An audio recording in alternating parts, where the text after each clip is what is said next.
اعوذ باللہ من الشیطان الرجیم بسم اللہ الرحمن الرحیم الحمد للہ رب العالمین الصلاة والسلام علی اشرف الانبیاء المرسلین وعلی آل بیتہ الطیبین الطاہرین المعصومین المظلومین ولعنۃ اللہ علی اعدائہم اجمعین اللہم صل علی محمد وآل محمد وعجل فرجہ۔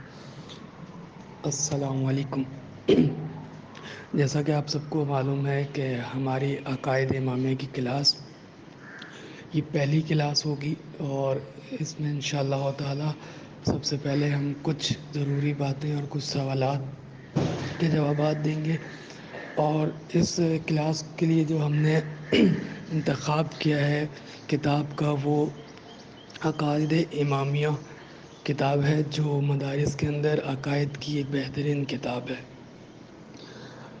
شروع میں کچھ چیزیں مقدماتی طور پر بیان کی جائیں گی، جس میں سب سے پہلے کچھ سوالات اور پھر ان کے جوابات۔ سب سے پہلے ہماری جو بات آتی ہے عقائد کے اندر، جسے اکثر جو ہے عقائد پڑھانے والے اور عقائد پڑھنے والے توجہ نہیں دیتے، وہ چند بنیادی سوالات ہیں، جس میں سے پہلا سوال دین کیا ہے؟ اکثر لوگ یا یہ کہ دین کسے کہتے ہیں؟ دین کے بارے میں دو طرف کی جو ہے معنی بیان ہوتے ہیں، ایک اس کا لغوی معنی اور دوسرا ایک اصطلاحی معنی۔ لغت میں اس کے کئی معنی بیان کیے گئے ہیں، جسے راغب اصفہانی صاحب اپنی کتاب میں فرماتے ہیں دین کا معنی سر تسلیم خم ہونا، محکوم ہونا، اور دیگر اس سے ملتے جلتے معنی جیسے اطاعت، یہ سارے معنی بیان فرماتے ہیں۔ اور عربی کی لغات میں اکثر جو ہے دین حساب، جزا، قانون، ان معنی میں بھی استعمال ہوا ہے، لیکن ان لغوی معنوں کے ذریعے سے دین کی وضاحت نہیں ہو سکتی، دین کی تعریف نہیں ہو سکتی، اس لیے ہم یہاں دین کی کچھ اصطلاحی تعریفات جو علماء کرام نے بیان فرمائی ہیں وہ بیان کرتے ہیں، جیسے کہ علامہ طباطبائی رحمۃ اللہ علیہ اپنی کتاب الشیعہ فی الاسلام کے آغاز میں دین کی تعریف کرتے ہوئے فرماتے ہیں کہ دین اعتقادات اور قوانین کا ایسا مجموعہ ہے جو زندگی میں عملی جانب سے تعلق اور ربط رکھتا ہے۔ بالفاظ دیگر یہ قوانین انسانی زندگی پر حاکم ہوتے ہیں اور ان بنیادی اعتقادات پر مشتمل ہوتے ہیں۔ انسان جن پر اپنی زندگی اور مختلف تعلقات میں اعتماد کرتا ہے، ان اعتقادات اور ان کی بنا پر جاری ہونے والے احکام جو کہ انسان کی عملی زندگی سے تعلق رکھتے ہیں کو دین اور مذہب سے تعبیر کیا جاتا ہے۔ یعنی علامہ طباطبائی رحمۃ اللہ علیہ فرمانا چاہتے ہیں کہ دین ایک قوانین اور اعتقادات کا مجموعہ ہے، یعنی بہت سارے قوانین اور بہت سارے اعتقادات کو جب جمع کیا جائے تو ایک دین بنتا ہے، اور جو لوگ اس کے ذریعے ان احکامات پر عمل کرتے ہیں اور اعتقادات پر یقین رکھتے ہیں، وہ لوگ اس دین پر عمل کرنے والے کہلاتے ہیں۔ پھر اسی طرح ایک اور تعریف جو آیت اللہ جوادی عاملی فرماتے ہیں، جو کہ مشہور اسلامی فیلسوف، فقیہ اور مفسر ہیں، ان کا پورا نام شیخ عبداللہ جوادی عاملی ہے۔ وہ دین کی تعریف کرتے ہوئے فرماتے ہیں کہ دین سے مراد عقائد، اخلاق اور قوانین ہیں جو انسان کی اجتماعی زندگی کو منظم و مرتب اور انسان کی تربیت کرتے ہیں۔ اگر یہ عقائد و اخلاق و قوانین حق پر مشتمل ہوں تو اس کو دین حق کہا جاتا ہے۔ دین حق وہ دین ہے جس کے عقائد، اخلاق اور قوانین اللہ عز و جل کی جانب سے آئے ہیں، جبکہ دین باطل وہ دین کہلائے گا جسے غیر خدا کی جانب سے تشکیل و ترتیب دیا گیا ہے۔ یہ تعریف آیت اللہ جوادی عاملی علیہ السلام فرماتے ہیں، رحمۃ اللہ علیہ فرماتے ہیں۔ اور اسی کے ساتھ ایک اور تعریف جو ہماری جو کتاب عقائد امامیہ ہوگی، شیخ جعفر سبحانی صاحب رحمۃ اللہ علیہ تعریف میں کوٹ کرنا چاہوں گا، وہ شیخ جعفر سبحانی رحمۃ اللہ علیہ کی ہے۔ وہ فرماتے ہیں کہ دین سے مراد وہ فکری انقلاب ہے جو انسان کو تمام پہلوؤں اور جوانب سے کمال اور ترقی کی طرف لے جائے۔ یہ تمام جوانب 4 چیزوں میں سما جاتے ہیں: افکار و عقائد کو تشکیل دینا اور ان کی وہم و خرافات سے تہذیب کرنا، اخلاقی اصول اور ضوابط کو جنم دینا، اچھے اجتماعی تعلقات استوار کرنا، قومیت کے عناصر کو ختم کرنا۔ یہ وہ تعریفات تھی جو مختلف علماء کرام نے اپنی مختلف کتابوں میں فرمائی ہیں۔ تو ہم ایک اس کی مجموعاً تعریف کرتے ہیں کہ ان سب تعریفات کو ملا کے جو ان میں مشترکات چیزیں بیان ہوئی وہ یہ کہ دین مجموعہ ہے چند چیزوں کا۔ نمبر 1 عقائد، پھر اسی طرح ایک اور سوال، ہمارا اگلا سوال دین کے بارے میں کہ آخر دین کی ضرورت کیوں ہے؟ کیا ایسا ممکن نہیں تھا کہ ایک انسان آزادانہ زندگی گزارتا؟ اس طرح کیوں ہوا کہ اللہ تعالیٰ نے ایک دین نافذ کیا اور کہا کہ اس کے پابند رہو، اور اسی کی جو ہے قوانین کی پابندی کرو، احکام ہیں اور یہ اخلاقیات ہیں ان پر عمل کرو؟ ایسا کیوں؟ اس دین کی ضرورت کیوں پیش آئی؟ اس کے لیے ایک مقدماتی بحث وہ یہ کہ انسان ایک معاشرتی حیوان ہے۔ یہ جملہ اکثر ہم کہہ دیتے ہیں لیکن اس کے پیچھے بہت سارا فلسفہ اور بہت سارے سائنس موجود ہے۔ سائنس میں کیا بحث ہے وہ ایک اپنی طرف ہے، لیکن فلسفے میں وہ کیا بحث ہے کہ انسان بنیادی طور پر ایک حیوان ہے، یعنی کہ حیوان یعنی حی، زندہ، اور زندہ سے مراد جو کھاتا ہے، جو پیتا ہے، جو چلتا ہے اور خواہش نفس رکھتا ہے۔ لیکن اسے ایک فوقیت حاصل ہے، وہ یہ کہ یہ عقل اور شعور رکھتا ہے۔ پھر یہ کہ معاشرتی حیوان ہے۔ معاشرتی حیوان اس طرح کہ انسان پیدا ہوتا ہے اور اس کی کچھ بنیادی ضروریات ہوتی ہیں۔ اللہ تعالیٰ نے انسان کو معاشرتی حیوان کے طور پر پیدا کیے، یعنی کہ یہ معاشرے کا محتاج ہے، یہ بغیر معاشرے کے نہیں رہ سکتا۔ انسان نے جب دنیا میں آئے تو اسے اپنی فکر منتقل کرنے کے لیے کوئی ذرائع چاہیے تھا، کوئی ذریعہ چاہیے تھا، یعنی کہ وہ کس طرح سے اپنے ذہن کے اندر جو معلومات ہے وہ دوسرے تک پہنچائے۔ اس کے 3 ذرائع ہو سکتے تھے۔ نمبر 1 کسی شے کو خود حاضر کرے، یعنی کہ اگر میں نے جیسے کسی کو دکھانا ہے کہ موبائل کیا ہوتا ہے تو یا تو پھر میں اس موبائل کو سامنے لاؤں اور اسے یہ دکھاؤں کہ یہ چیز موبائل ہے۔ نمبر 2 یا تو پھر میں اشارے کے ذریعے دکھاؤں کہ وہ چیز موبائل ہے۔ نمبر 3 یہ کہ میں اسے اس چیز کا نام بتاؤں یا اسے بول کر بتاؤں، اپنی فکر کو الفاظ کے ذریعے سے اس تک پہنچاؤں۔ یہاں اپنی فکر کو پہنچانے کا ایک ذریعہ اللہ تعالیٰ نے انسان کو عطا فرمایا، جیسے اللہ تعالیٰ نے قرآن میں فرمایا نا کہ ہم نے آدم کو تعلیم کی کچھ نام، کچھ چیزوں کے نام، تو وہ ایک تعلیم کا ذریعہ تھا کہ انسان اپنی فکر دوسرے تک کس طرح سے پہنچائے۔ اب پہلا جو مرحلہ تھا، اگر میں ہر چیز کو جو ہے کسی چیز کو سامنے لے آؤں اور وہ سمجھاؤں تو پھر یہ بہت ساری چیزوں میں ناممکن ہے۔ مثلا میں نے کسی کو خانہ کعبہ دکھانا ہے تو میں اس کو سامنے نہیں لا سکتا۔ ہاں، دوسرا یہ اشارہ کروں تو ہر چیز کی طرف اشارہ نہیں، قریب کی چیز کی طرف تو اشارہ کر سکتے ہیں لیکن بعید کی طرف اشارہ نہیں کر سکتے، دور ہے مجھ سے اس کی طرف اشارہ نہیں کر سکتے۔ نمبر 3 پھر میں اسے اپنے الفاظ کے ذریعے سمجھاؤں، جو کہ آسان ہے اور جو ممکن ہے، ہر چیز کے لیے ممکن ہے۔ اب انسان نے اپنی بنیادی ضروریات کو زبان کے ذریعے سے لوگوں تک پہنچایا، اپنی فہم کو، اپنی ضرورت کو، اپنے علم کو، اپنی فکر کو لوگوں تک الفاظات کے ذریعے سے فرمایا۔ پھر انہی الفاظوں کے ذریعے انسان دوسرے کو اپنی ضرورت بتاتا ہے۔ جیسا کہ ممکن نہیں ہے کہ انسان تنہا زندگی گزارے، اس لیے ضروری ہے کہ ایک معاشرے کے اندر ہے۔ ایسا نہیں ہو سکتا کہ ایک انسان تنہا کسی جنگل میں زندگی بسر کر رہا ہو۔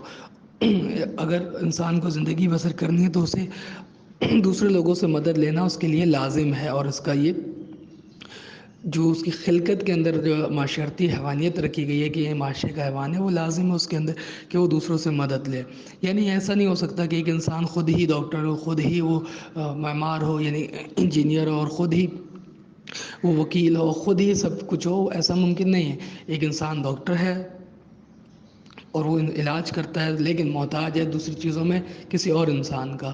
اس لیے ضروری ہے کہ انسان ایک معاشرہ تشکیل دے، اس معاشرے کے اندر سب لوگوں کے ساتھ مل جل کے رہے. پھر یہاں معاشرے کے ذریعے یہ ہوتا ہے کہ جب ایک معاشرہ آپ نے تشکیل دیا تو جس طرح جانور اگر ایک ساتھ رہتے ہیں تو ایک جھنڈ کی مانند وہ رہتے ہیں، لیکن بغیر کسی قانون اور قوانین کے رہتے ہیں.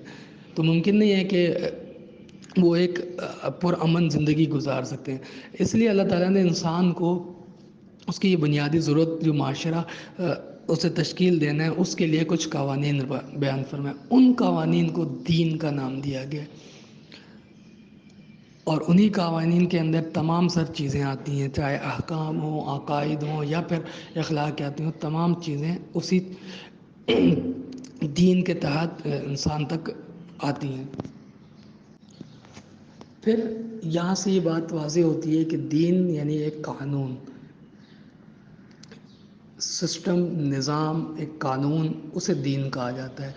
جو انسان اس دنیا میں ایک معاشرہ تشکیل دے گا، اس میں کس طرح سے رہنا ہے، کچھ قوانین، کچھ رول ریگولیشنز ہوں گے جسے وہ کریٹ دے گا یا جن پر وہ عمل کرے گا.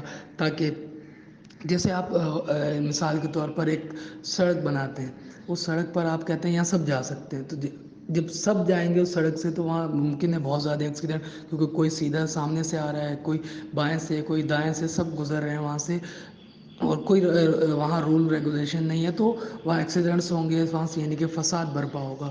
لیکن جب آپ وہاں ایک سگنل لگا دیں گے اور آپ بتائیں گے کہ یہاں سامنے سے گاڑی جو آئے گی وہ اس ریڈ سگنل پہ آ کے رک جائے گی، تو پھر دوسری طرف سے آنے والی گاڑیاں شروع ہوں گی، تو وہ ایک قانون بن جائے گا. اس قانون کے تحت پر جب لوگ عمل کریں گے تو ایک سسٹم، نظام بنے گا، تو کوئی فساد برپا نہیں ہوگا. ہر کوئی انسان اپنی ضرورت اسی وقت پر پوری کرے گا. اسی طرح دین ایک قانون کا نام ہے، ایک سسٹم کا نام ہے، ایک نظام کا نام ہے. جسے اللہ تعالیٰ نے انسان کے رہنے کے لیے آسانی پیدا کرنے کے لیے انسان کے لیے بنایا اور انسان پر امپلیمنٹ کیا، تاکہ لوگ ایک دوسرے کو فساد برپا نہ کریں، ایک دوسرے کو تنگ نہ کریں، اور ایک دوسرے سے اپنی جو بھی ضرورت ہے اس کو آرام سے سسٹم کے تحت، نظام کے تحت حاصل کر لیں. اب اللہ تعالیٰ نے کئی ادیان کو، کئی مذاہب کو بیان فرمایا ہے اور اپنے نازل ہوئے ہیں اور ایک سسٹم کریٹ دیے ہیں. لیکن اللہ تعالیٰ نے جو آخری اور محکم اور کامل ترین جو نظام دیا ہے وہ دین اسلام ہے. آپ کہیں بھی جا کے دیکھیں، آپ کو کہیں جو ہے سسٹم میں یا نظام میں، کسی بھی مذہب میں آپ جا کے دیکھیں تو آپ کو ایک گڑبڑ ملے گی، یا جسے کہتے ہیں ایک کمی پیشی یا نقص لازمی ملے گا، جو کہ پہلے نہیں تھا. اللہ تعالیٰ نے ہر چیز اللہ تعالیٰ کی طرف سے کامل ترین تھی، لیکن لوگوں نے کچھ ایسا برتاؤ کیا، ایسی خیانت کی جس میں کی وجہ سے اس سسٹم میں نقص پیدا ہو گیا، یا چیزیں کچھ رد و بدل کر دی. لیکن دین اسلام جسے اللہ تعالیٰ نے ایک کامل ترین دین بنا کر بھیجا، اس میں اللہ تعالیٰ نے کچھ نظام دیے ہیں. انشاءاللہ وہ نظام ہم آگے عقائد میں جب آگے چیزیں پڑھیں گے تو امامت اور رسالت اور امامت کے اندر، اور پھر غیبت کے بعد کا جو دور ہوگا اس کے اندر وہ ہم بیان فرمائیں گے کہ کون سا نظام تھا جو اللہ تعالیٰ نے ہمیں دیا. کیا یہی جو جمہوریت ہے یہ، یا پھر فرعونیت، یا جو نظام جو گزرے ہیں ہم انہیں بھی تھوڑا بہت ٹچ کرتے ہوئے آگے بڑھیں گے. انشاءاللہ آئندہ والی کلاس میں بیان فرمائیں گے کہ کون سا نظام پہلے اللہ تعالیٰ نے دیا جسے لوگ حمل نہیں کر سکے یا اٹھا نہیں سکے جس کا بار. اس کے بعد پھر اللہ تعالیٰ نے اب کون سا ہمیں نظام دیا، اور کیا اب ہم اس نظام کے تحت چل رہے ہیں یا نہیں. انشاءاللہ یہ بعد میں ہوگا. ابھی مجموعی طور پر یہ کہ اللہ تعالیٰ نے ہمیں ایک سسٹم دیا ہے جس کا نام اسلام ہے، اور اللہ تعالیٰ قرآن میں فرماتے ہیں کہ اللہ کے نزدیک دین صرف اسلام ہے. ان الدین عند اللہ اسلام، اللہ کے نزدیک دین صرف اسلام ہے. یعنی کہ ایک سسٹم جو اللہ تعالیٰ نے اب قرار دیا ہے عوام کے لیے، لوگوں کے لیے، وہ صرف اور صرف اسلام ہے. باقی سارے سسٹم جو ہے اس کے آگے رد ہے. ان تمام سسٹمز کو طاغوت کا نام دیا گیا ہے. پھر جب ہم سسٹم کی بات کرتے ہیں تو ہر سسٹم، ہر نظام کا کے پاس دو چیزیں ہوتی ہیں، ایک اس کا آئین اور دوسرا اس کے قوانین۔ آئین اور قوانین میں فرق ہے۔ جس طرح ہمارا ملک پاکستان ہے تو اس کا ایک کانسٹیٹیوشن ہے، آئین ہے، جس کے تحت کسی کو بھی کمپرومائز نہیں کیا جاتا کہ وہ آئین توڑے۔ وہ الگ بات ہے کہ ہمارے ہاں روزانہ آئین ٹوٹتا ہے، وہ ہماری بحث نہیں ہے، لیکن جو ایک بنیادی کا آئین ہے اسے اگر کوئی بھی جو ہے شخص توڑتا ہے تو اسے غدار تسلیم کیا جاتا ہے، یعنی کہ کوئی کمپرومائز نہیں ہے کہ کوئی شخص آئین توڑے، چاہے وہ ایک چھوٹا سا شہری ہو یا پھر ملک کا بہت بڑا جرنیل ہو یا صدر ہو، کوئی بھی ریاست کا کوئی بھی فرد ہو، وہ آئین کو نہیں توڑ سکتا۔ قوانین توڑے گا اس کو سزا ملے گی، لیکن آئین کو جو توڑے گا تو وہ غدار کہلائے گا۔ اسی طرح اسلام کے پاس بھی ایک آئین موجود ہے جسے ہم اصول دین کہتے ہیں، جس میں توحید، عدل، نبوت، امامت اور قیامت شامل ہے۔ یہ 5 ایسی چیزیں ہیں کہ جو دین اسلام کا آئین قرار پائی ہیں، اور اسے ہم اصول دین کہتے ہیں۔ اصول یعنی اصل، بنیاد۔ بنیاد یہی ہے کہ ایک انسان جب اگر کسی ملک میں رہنے جاتا ہے تو سب سے پہلے اس کا یہ ہوتا ہے کہ وہ یہ عہد کرتا ہے کہ میں اس ملک کی قوانین یعنی آئین کی بالادستی رکھوں گا، اور یہ کہ میں اس کا آئین کو پر ایمان رکھتا ہوں اور کبھی اس آئین کو توڑوں گا نہیں۔ اسی طرح جب اسلام کے اندر کوئی شخص داخل ہوتا ہے تو اس کے لیے بھی ضروری ہے کہ وہ ان اصول پر عقیدہ رکھے اور ان اصول کی پابندی کرے۔ اچھا، یہاں ایک بات کہ ہمارے ہاں اکثر لوگ یہ سمجھتے ہیں کہ جو امامت پہ یقین نہیں رکھتا تو وہ مسلمان نہیں ہے۔ دیکھیں، یہاں 5 چیزیں جو اصول دین ہیں، ان میں سے 3 چیزیں ایسی ہیں کہ جن پر ایمان رکھنے سے کوئی بھی انسان مسلمان کہلائے گا۔ آپ کچھ بھی کر لیں، آپ اسے مسلمان کے دائرے سے خارج نہیں کر سکتے۔ وہ 3 چیزیں توحید ہے، نبوت ہے اور قیامت ہے۔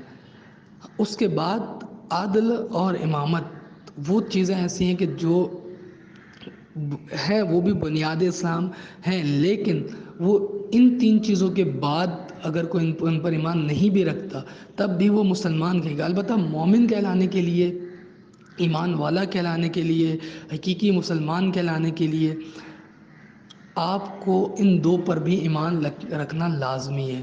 لیکن ظاہری طور پر اگر آپ مسلمان کہلانا چاہتے تو آپ کے لیے ضروری ہے کہ ان 3 چیزوں پر عقیدہ رکھیں۔ اچھا، اب بات یہاں ہماری عقائد پر جب آ کے پہنچی ہے تو پہلے ہم تھوڑا سا فروع دین کے بارے میں بھی بتا دیں کہ فروع دین ایک قانون کے تحت ہے۔ قانون یعنی کہ جسے آپ توڑیں گے تو آپ کو جرم لگے گا ہوگا۔ جیسے کچھ قوانین بنائے جاتے ہیں، ہمارے یہاں پارلیمنٹ موجود ہے پاکستان کے اندر، جو قانون بناتی ہے وہ اس طرح کے قانون بناتی ہے جیسے کہ سگنل آپ نے توڑا تو آپ کو فائن بھرنا پڑے گا، آپ نے فلاں جو ہے چوری کی تو آپ کو فائن کرنا پڑے گا یا آپ کو سزا بھگتنی پڑے گی۔ تو اسی طرح دین اسلام کے اندر بھی کچھ قوانین ہیں جنہیں ہم نے شروع میں بیان کیا احکام کے نام سے۔ یہ جو احکام ہیں، یہ جو فروعات ہیں، یہ سارے ان قوانین کا درجہ رکھتی ہیں۔ یہ سارے قوانین ہیں کہ ان قوانین پر آپ نے عمل پیرا ہونا ہے۔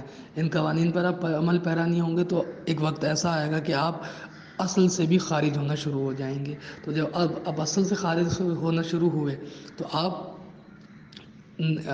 مسلمان نہیں کہلائیں گے، یا پھر اگر آپ ہم دنیاوی بات کریں کسی قانون کی تو آپ اس ملک کے غدار کہلائیں گے۔ تو اسی طرح آپ اس ملک سے خارج کر دیے جائیں گے اور اس ملک کے باشندے نہیں کہلائیں گے۔ اسی طرح آپ یہاں مسلمان بھی نہیں کہلائیں گے اگر آپ جو فروع دین پر عمل نہیں کرتے اور اس قدر نہیں عمل کرتے کثرت سے کہ آپ اصل دین سے خارج ہونا شروع ہو جاتے ہیں۔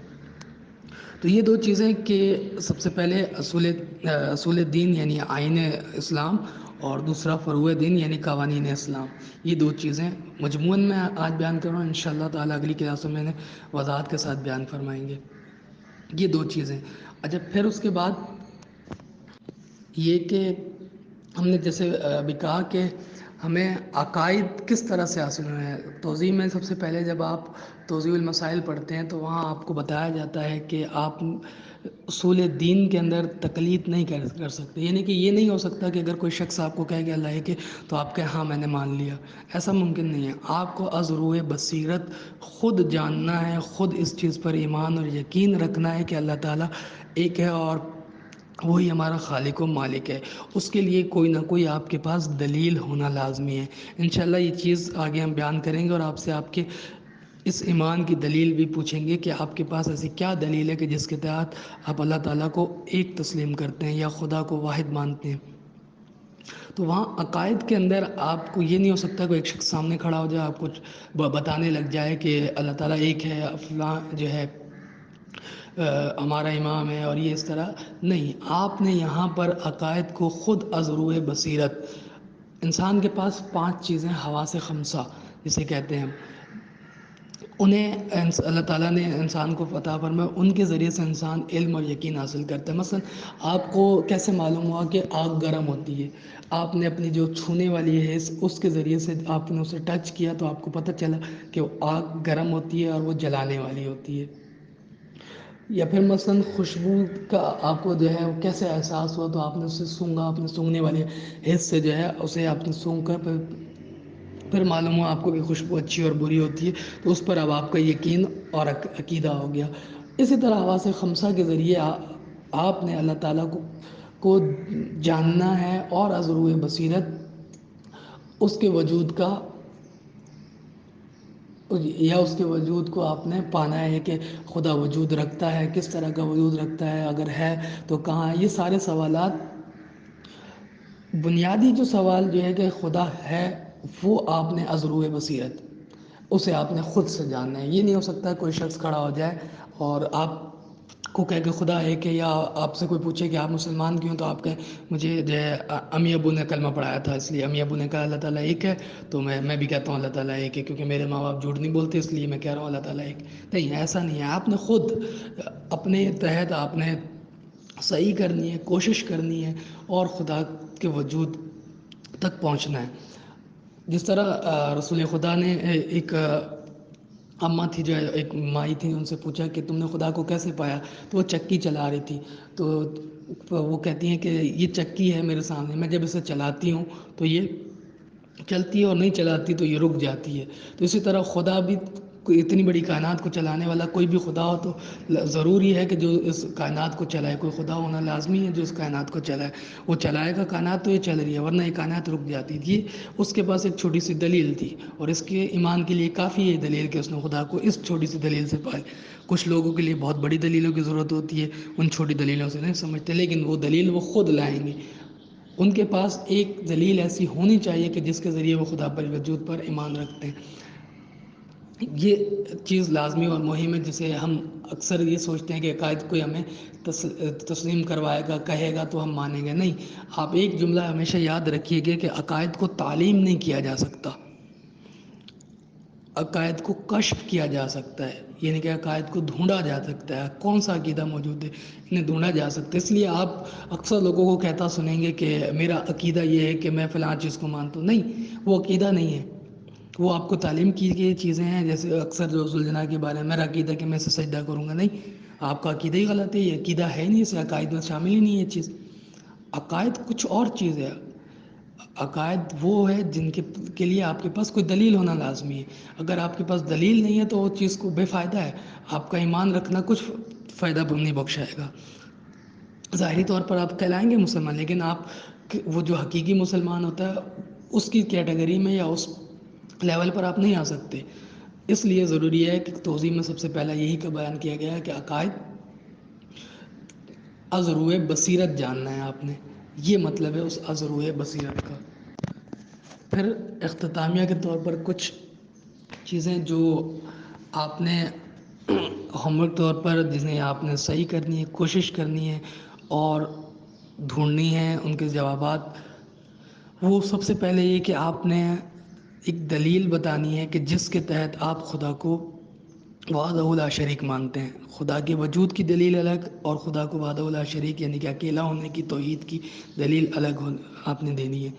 اور اس کے بارے میں اگر کوئی بھی سوالات ہوتے ہیں یا کوئی آپ کو ایسی چیز جو تھوڑی بہت سمجھ نہیں آ رہی ہوتی یا پھر اس طرح کہ جس سے آپ کا ذہن مشوش ہو رہا تھا، تو آپ ضرور مجھے پرسنل پہ بھی میسج کر سکتے ہیں اور گروپ میں بھی پوچھ سکتے ہیں. گروپ میں آپ کے پاس سب کے پاس میرا نمبر ہے. تو انشاءاللہ تعالیٰ آج کی کلاس کو یہاں ختم کرتے ہیں.